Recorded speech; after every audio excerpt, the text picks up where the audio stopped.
Hello, my name is Rich Howard, owner of Architectural Builder Supply, and this video is to bring you a closer look at the National Guard products number R50. The R50 is both a ramp, a standalone 6-inch wide, 0 to ½ inch ramp, and it's also a ramp component that would be the leading edge of any ramp installation that you would really do. Not necessarily any, I suppose, but probably most. Where you're going to create a ramp. This item is used very often. It's very common. It's a nice 6-inch width. It's ½ inch tall over here. ½ inch is a pretty common floor height to have to transition. ½ inch. Obviously down over at the leading edge it's going to be basically 0. 6-inch wide. That's spot on. Now, there's a link below this video to a document called Product Brochure, which is really handy because in that document, you'll be able to navigate to the page where you can see all of the threshold components. And I know that I was confused when I initially looked at that document. But when you break it down, it gets quite easy to follow. The R50, let's assume that that's the piece that you're always going to start with. That's the leading edge from 0 to ½ inch. Behind it, you could toss the 954.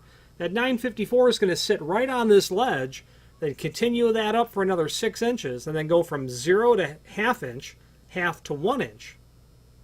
You could extend that out even further with the 962, nest that in there, go from 1 inch to 1.5 inches.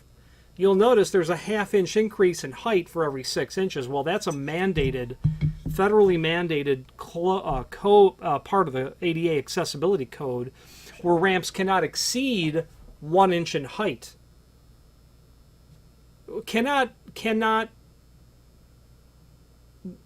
Ramps require not less than 12-inch width for every 1 inch in height. Okay, so you have to have at least 12 inches in length if you need to traverse 1 inch in height.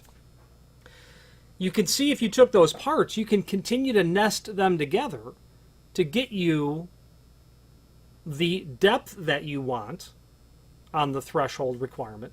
You could even take the 957 and cap it onto the back to finish off a transition. You might go from here to here and it's 2 inches, but you've got an irregular preparation up at the top of that floor condition where it's 2-inch offset. You could use that 957 to then straddle over that and do so in a code compliant way and make it look great as well. The R50 is just the beginning piece, and if you were to scroll through the document, you'll see how all of these pieces connect together. So you'll see the R50. You want to go to 9-inch deep or wide on a threshold. You add that 3-inch wide piece, which is the part number 953.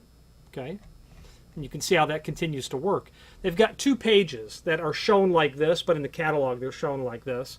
When you get to the rest of them, you're going to see where they've got that 957 piece showing on the back of it. The complete ramp assemblies are R50. Or if you wanted to go 12-inch, it'd be an R100, R1.00 ramp 1 inch.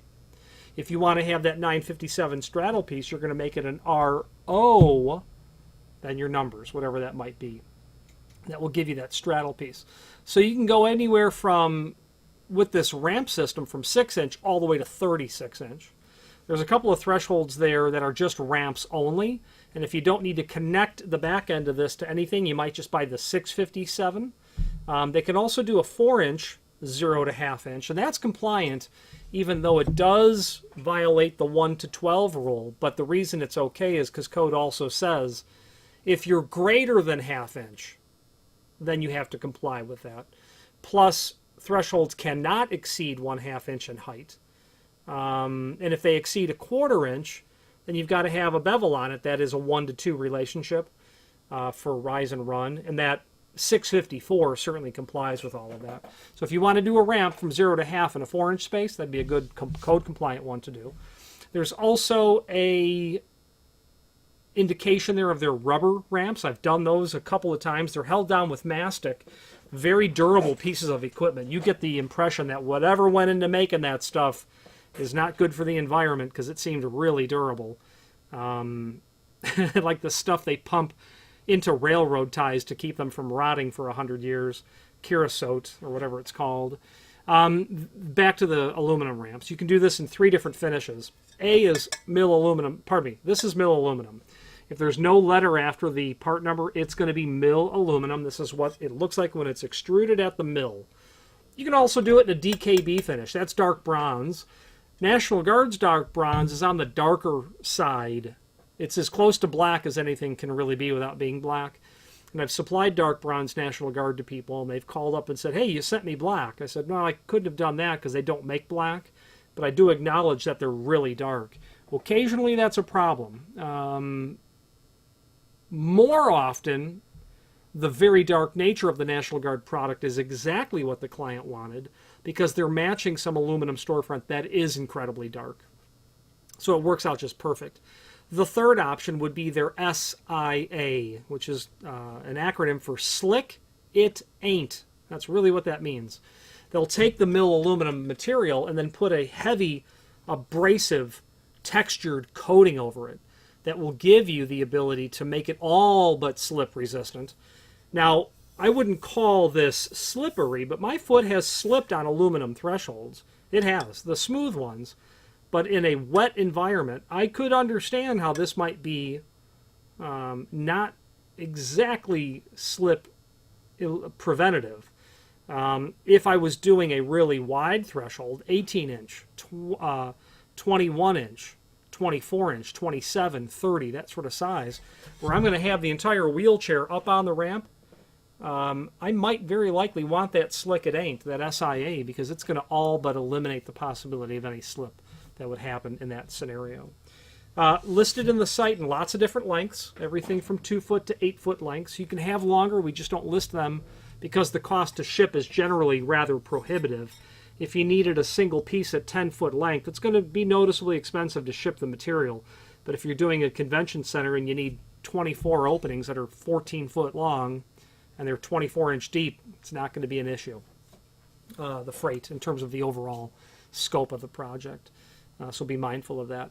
Finally, there's a link below this video to the manufacturer's page where you can pull up not only all of the National Guard products that we sell, but also a link to the manufacturer's website, as well as a link to the full product catalog. I'm partial to the National Guard.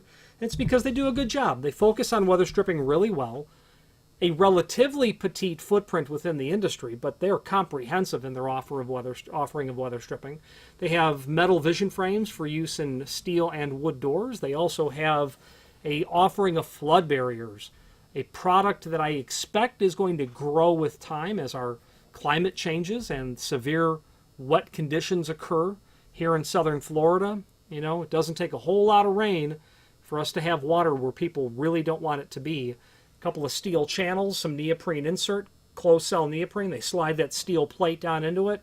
It's a good, effective way to really help mitigate disaster. And I would recommend that you review that material should you ever have the possible need of it. If you're in the construction industry or you install doors and frames, I'm quite sure that you're familiar with National Guard. Their name is synonymous with good quality service products. Universally accepted, acknowledged, things of that nature. Any questions on the National Guard number R50 ramp or ramp component or any other National Guard product, please feel free to reach out to us. And thank you.